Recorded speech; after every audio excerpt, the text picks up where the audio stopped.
Hey, welcome to the closing beat, everybody. Happy Tuesday. It is Tuesday out there. Hope you're having a good day. It's a quick show that we do, stock market update show, and I forgot to zoom out from earlier, so it's a little zoomed in. Hope you're having a great day out there. We're going to teach you a little something about the markets. We'll go over all kinds of good stuff, and then I'll take your questions at the end if you happen to have any.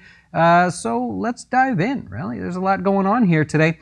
It is definitely Tuesday. I can now confirm that. And we've hit all-time highs in the S&P 500. You can see a slight gain on the day, 0.23% higher. That was one of your positive indices of the day. The NASDAQ was the other. Largely, 5 names kind of took us to new highs today, although it was pretty good sector-wise, pretty quiet day, but we'll go over that here in just a second. We got some econ news out there. Housing starts and building permits came in much better than expected, and that sort of continues on to what we're talking about in the research section. Actually, if you want to take a look, I'll go over here real quick and you can just pop up the research section. Got a post out there about the housing market and, of course, some interesting stocks that you may want to look at there. This is our research site. Go to jazzwealth.com/research if you're interested in joining us. And it kind of goes over different ways to look at the markets, coming up with ideas, what are better ideas than others. So you can check that out there. And then shortly after the show, we've got a research tip, which is something that you can track as well. So I wanted to give you some data in there that'll publish here in about a half hour. And something that you can watch with the airlines to see literally exactly what is the Wall Street looking at in terms of the airline stocks. Anyways, that's what we have going on there. You can check it out when you have a moment. Let's go over to the stock markets, take a look here. You've got the S&P 500, all-time new record highs there. It's an intraday high and a closing high if you're looking at that sort of thing overall. And I'm going to just pop this guy over here, give me a little bit more to work with. There you go. 125 days since we've been at those previous highs. That is in no way a record, by the way, but 125 days from the previous high to this high. So we're currently sitting in there looking pretty good, up about 6.5% year to date. Look, it's going to be the names that got you there today. It's going to be the Apple, the Microsofts of the world. I'm kind of tired of talking about them, so I put together a couple others to share with you. Salesforce.com, good looking stock, good looking pattern here, just in a nice tight uptrend in that software space. Obviously, they're killing it. Not a monopoly, but they're obviously dominating in that space there. Looking pretty good. That one came up on the list. Looking at the semiconductors here, I think I got a post coming up in the research site about semiconductors. I got a kind of interesting way to look at things, so I'll share that with you. Microchip closing above its little downtrend here, and with good volume, good solid strength overall in the semiconductor space. That's one that just didn't get any real news. I think they have an investor day today, by the way.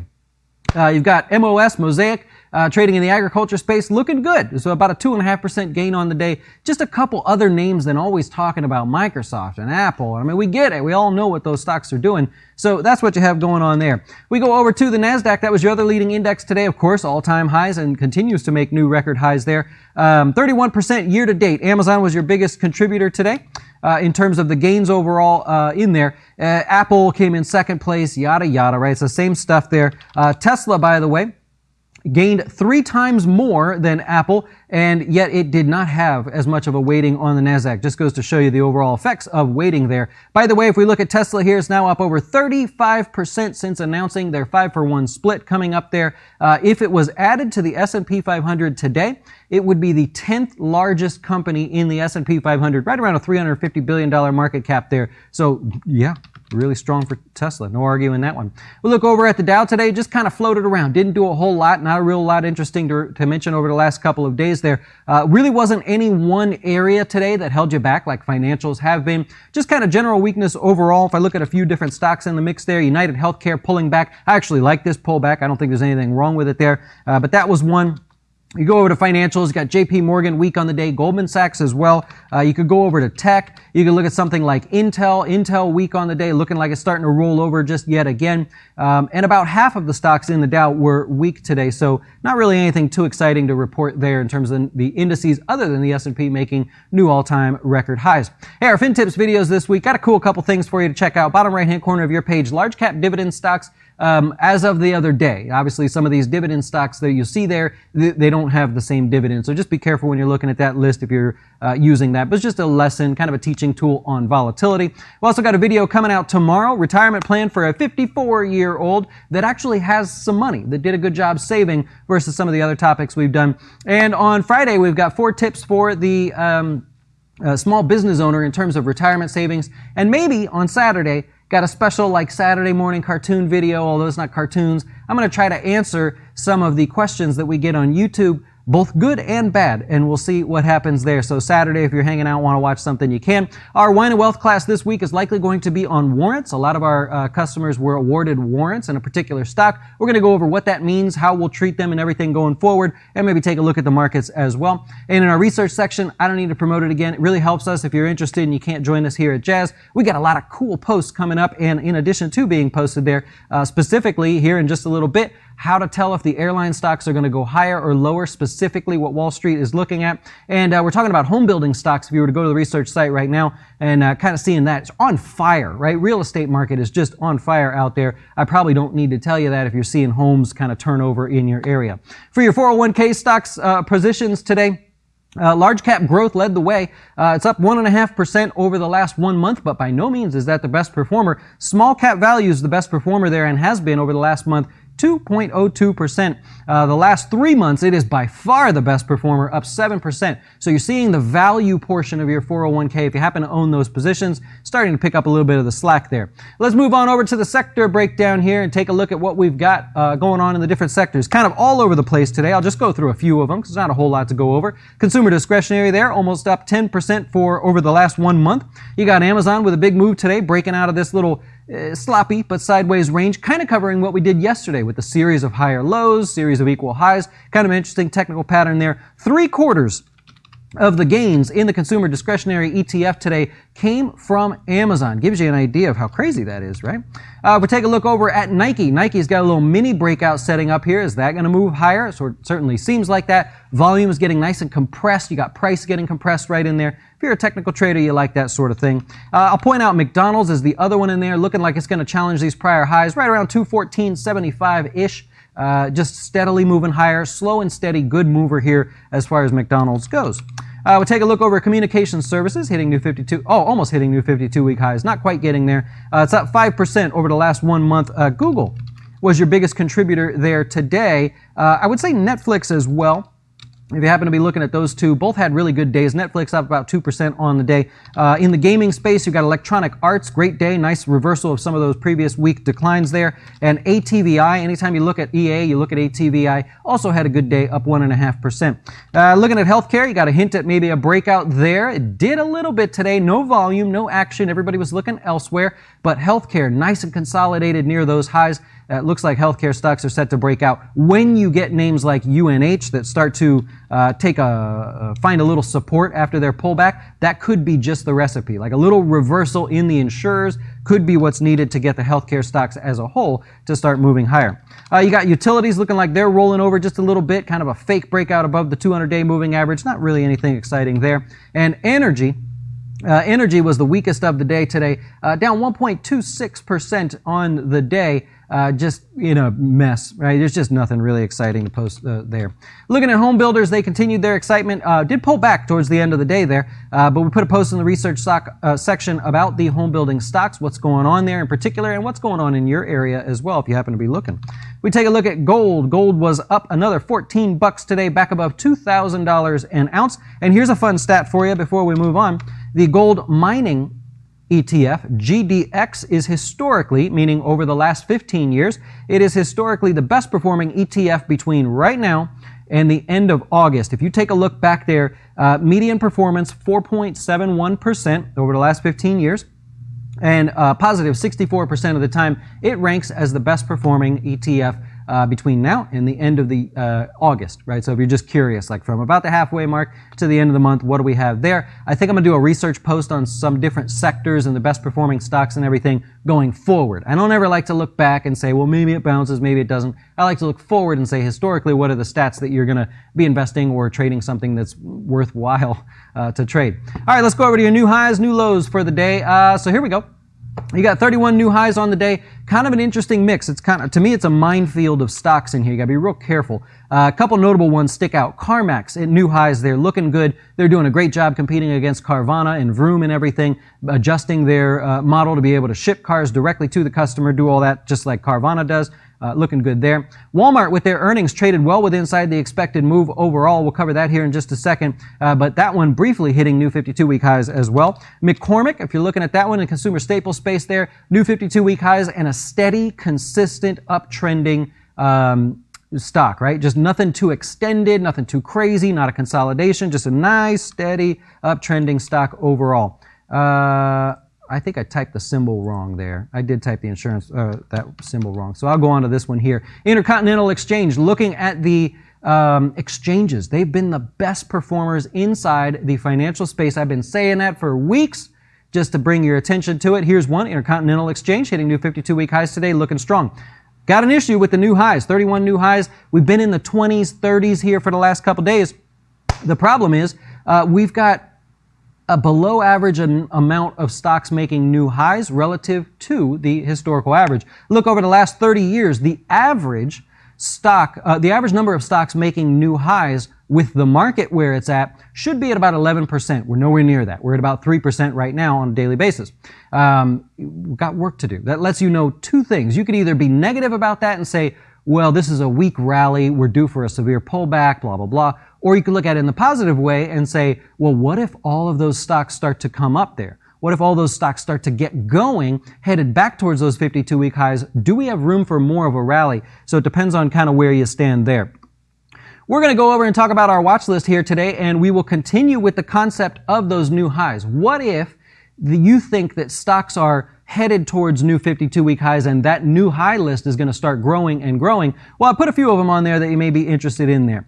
Ticker symbol A, Allergen, sitting at new highs there. Interesting pattern here, right? Very close to new highs. The watch list today is going to be stocks that are less than 3% from hitting new highs, preferably with multiple attempts at making new highs like we've done in the past. That one looking pretty good there, just refuses to break out at the moment, but if that could be one that wakes up, that would certainly help. Looking over at Danaher, same thing, less than 1% away from hitting new highs. It is looking good, nice and tight, nice consistent uptrend, not too extended. You know, all the stuff that I normally pick on and I get kind of frustrated with. There you go, looking good there. Abbott Labs, same thing, less than 3% away from hitting new 52-week highs, looking nice and strong. So we're trying to just hone in a watch list so that if you have a belief, you now have stocks to look at. That's what I try to do on a daily basis throughout this segment here on the Closing Beat.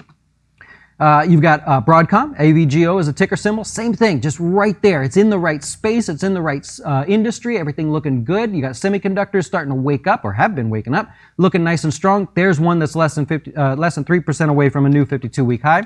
Moving over to Intuitive Surgical, same thing. Look at that, nice and tight. It's nothing yet. It's just a watch list item, but maybe this thing breaks out. If it does, you expect it to grab attention, kind of like it did before. Got up to those highs, you got the sign of all clear, and investors started having a good time with that one. So we'll see what happens. Going over to REITs, we'll take a look at Prologis, less than 3% away from hitting new highs. This has been a relatively strong stock in the REIT space. So the REITs are also dissected, kind of like financials right now. As a whole, not a great place to be. If you could dissect out a few names in that space, like Prologis, you've got a recipe for maybe outperforming that sector. And so that's what's happening there. And lastly, we'll do Thermo Fisher.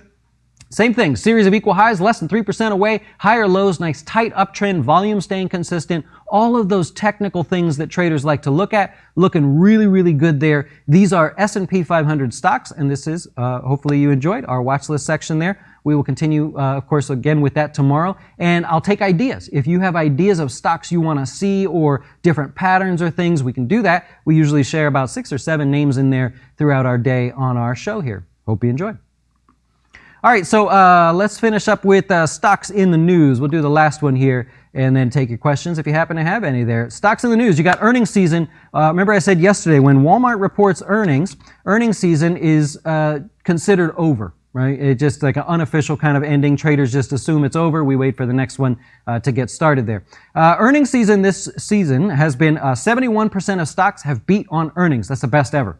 That was literally the best ever. Go all the way back to 2000. That's as far as we can go back, and there's no other better result than that. So it was largely considered a very, very good earnings season overall. 59% is the 20-year average. So looking back to 2000, about 59% of stocks beat. That's our benchmark. If we do better, it was a great earnings season. Do worse, wasn't so good. So looking good there. And 26% of all companies raised their guidance relative to those that lowered their guidance. Never seen a number like that. That is literally the best that we've ever seen. So you would have to say this earnings season, very good, right? There's not a whole lot else to talk about there. Walmart did report their earnings overall, beat on earnings by 31 cents, revenues better than expected, and store sales up almost 10% compared to last year. So good for them. It's already sitting at new highs. So you had kind of a tug of war kind of a day there. for Walmart. Advanced Auto Parts also reporting earnings beat by 95 cents. Revenue's much better than expected. It just gapped too high. See what happened today? It gapped up. Everybody was already excited about it, which left room for everyone over here to take their profits. That meant that at this point on the open today, there was not one single person that had a loss on this stock. So you got to imagine hundreds of days of buyers just saying, cool, that's a profit. Anyone from here to here, all right? Anyone from here to here, right? They're all looking at that saying, what a great reason to take a profit today. I think that's probably why you saw a little pullback. Other than that, it was a great earnings announcement for Advanced Auto Parts. Kohl's gapping lower, losing 15% on the day, beat on earnings by 63 cents. Revenue better than expected overall. They've got some troubles ahead. They've got some cost cutting and things that they're going to need to focus on there. The assumption is that the virus is going to weigh on what would normally be a very strong back-to-school season. So they even admitted it. So the stock was a little bit lower on the day. Oracle apparently in the news to be a contender for TikTok. I think it's a long shot, but the stock was still up 2% on the day. They said they're interested in acquiring the U.S. operations there. Tough because this would likely be a stock deal, and that would leave ByteDance, which is the owner of TikTok, Chinese-based, it would largely leave them in the hooks. Now remember, their new leader over there is from Disney, so it's an American. There's stuff going on behind the scenes. You just know it, right? Also, Larry Ellison's a big Trump supporter, so could have been a couple phone calls there. Home Depot. Largely strong overall, down on the day. Home Depot reported earnings beat by 64 cents and store sales up 25%. Home Depot looking great, and so naturally Lowe's has been participating with it. Actually, Lowe's has been outperforming there and outperformed even today. That's basically the stocks in the news that I have for you here today. Tomorrow you got Lowe's reporting earnings, Target, Children's Place, TJ Maxx, Limited Brands, and a couple others like Nvidia and Advanced Digital. Dividends coming out from Discovery Financial, 44 cents. Moody's 56 cents, Microsoft 51 cents, and Pinduoduo is going to be taking its place in the NASDAQ 100. Covered that yesterday. Losing stock. They don't make any money. They'll be in the NASDAQ 100 because they've been kicking butt there. So good for them. We'll see. That takes place on August 24th. And let's see what we can do in terms of answering some of your questions, and hopefully they'll pop up. But if not, I am ready here. Does setting a new all-time high on the S&P confirm it's a bull and not a bear market rally? We're already in a bull market, so we have been in a bull market, by the way. 20% off the lows is a bull market. 50% off the lows where we find ourselves is most definitely a bull market, and we've already been in one. Yep. Andrew, if you're not in the research site club, you might be guessing. Dustin hooks up the info. All right, yeah. That's a little bit of a promo there. I appreciate that. We do videos in there every now and then. Lots of research posts. I like to share the data with you. I appreciate that, Andrew. Hope you're enjoying that. I love it. Cool. Thoughts on Micron. So you bought Micron there at 47. Good job so far. You're buying the dip there. You think it's a little bit of a dip to play. I like how extended it is in the short term. If I go over to the charts there, you can see it's pulled back aggressively. You're getting a nice 10% discount here just in the short term. More than that, actually. So I get what type of investor you are. You like to buy the dips and everything. You're never going to really nail the bottom. You got to be okay with that. If you're going to be a contrarian investor, I have no problems with that. I think you'll be just fine overall. Yep. I like it. Big box stores, Home Depot, Walmart absolutely killed earnings, but those stocks are down, sign of being overbought or start to a downward trend. No, I don't think, I agree. Yep, they did great on earnings, store sales, everything was good as we covered. You got stocks that are already extended. So it's kind of a buy on the rumor, sell on the news. Walmart, Home Depot, even Lowe's, some of these stores, Chipotle even, that have done really well through the virus because they're able to adapt faster and have faster ways to get you going. And plus they couldn't be closed, period. They didn't close them. So because of that, you have a lot of people saying they're going to do well. They've already owned the stock. When earnings confirms it, you go, okay, great. Now I've got 3 months to figure out what's going to happen again. Maybe I'll take some profits. I think that's really what you saw today. I think that's probably what you saw. Is the overall stock market considered overbought right now? Yes, it is. From any metric you want to use, whether it's a technical indicator, fundamental could be argued. I'll give you that. But yep, technically considered in the short term, overbought and due for a pullback. It's just not coming. Yeah. Convertible debt offering, $750 million from Chegg. Is this a sign of weakness? No, it's very popular right now to go ahead and offer more debt because it's they're doing it basically for nothing. So we've seen Pinterest do this. You've just seen a number of names do this. Totally normal. It's a good reason for the stock to be down. They usually do take a hit on those announcements there. If it converts to shares, what happens if I just click this? Does it convert to shares? What are we converting to? It's not popping up. But if it converts to shares, that even further gives a reason for the stock to fall, just diluting you overall. Smart by them. I might disagree with it, but smart by them. Stock price has done well. Raise money when you can, not when you have to, is what companies do and how I think you should operate your personal finances as well. And so I would agree with the action by the company. I don't agree with the process. Yep. Thoughts on Bloom Energy with the California power shutdown possibilities? I saw that. They're going to be doing 2-hour rolling shutdowns here tonight. Stock's up 20% overall. Yeah, it's done amazing not only today, but over the last couple months. That pullback completely viable. Never would have thought that. It would have bounced like that. So whether you attribute it to that or not, yes, they're killing it. They're doing really well. Oh, yeah.